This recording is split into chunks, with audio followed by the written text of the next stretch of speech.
Ang Hilo University TV, nakakaantok yung ating gabi, no? Dahil grabe busog ko, hindi ko na-videohan. Ito yung aming ulam, no? Isang malaking maya.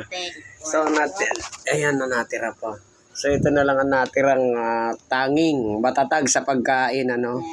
Ito, nasuko na rin, antok na, oh. Sa kabusugan. So, yun guys, no? Ang ating ulam ngayong gabi ay maya. So, pinaksiw ko kaninang tanghali.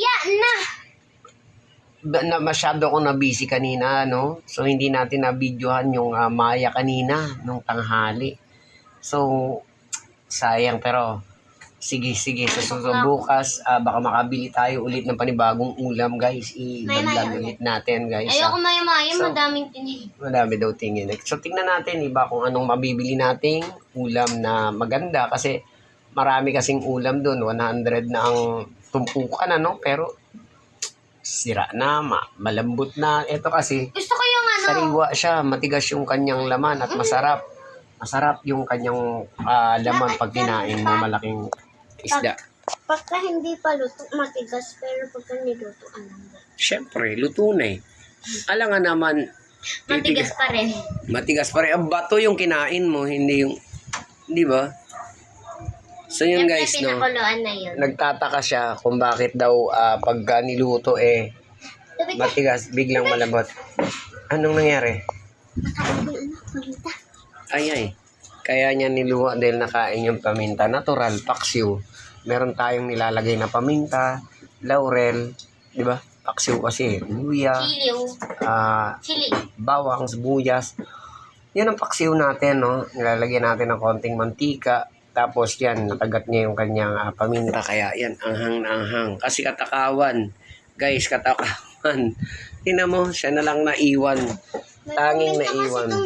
Di ba? Oo nga, may paminta nga yung isda. Pero siya lang naiwan. Sabay, tingnan mo yung tiyan ko. Oh. Busog sa pagkain natin. Lalakihan tayo dyan.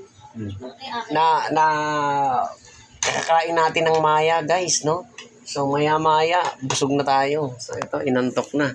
Ayan, gusto na matulog dahil sa kabusugan, no? Pero sabi ko nga sa kanila, guys, wala munang matutulog pagkakakain lang. So, kailangan magkwentuhan muna ng konti, lakad konti, maghugas muna para pag naghuhugas ka, nakatayo ka, naka-standing ka, bababa na yung kinain. After nun, pwede na tayo matulog. So, yun. Tapos na daw. Oh, anong pinapos mo? Wala. Oh, wala. O, kain na, antok na, oh. Tulog. So, dalihan mo, anak, para hugas na. Dali na. Dalihan mo nang kumain. So, talaga ang ganggoli, guys, no? Ito ang... tinitipid ko yung ulam ko. Ang dami ko po kanin. Kainin mo na.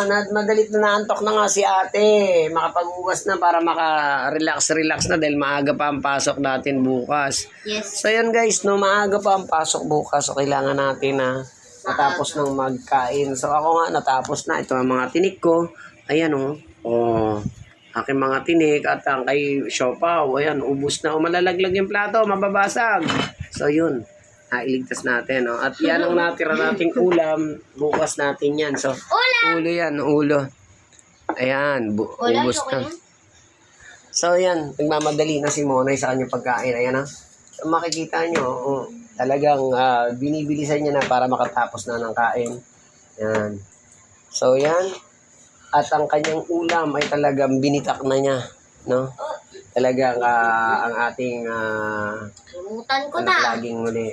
Maghugas ng plato, maghugas ng kamay dahil malansa ang ulam, ha? Okay? So, yun guys, papaalam na kami sa inyo, guys. Ito yung aming pagkain ngayong gabi.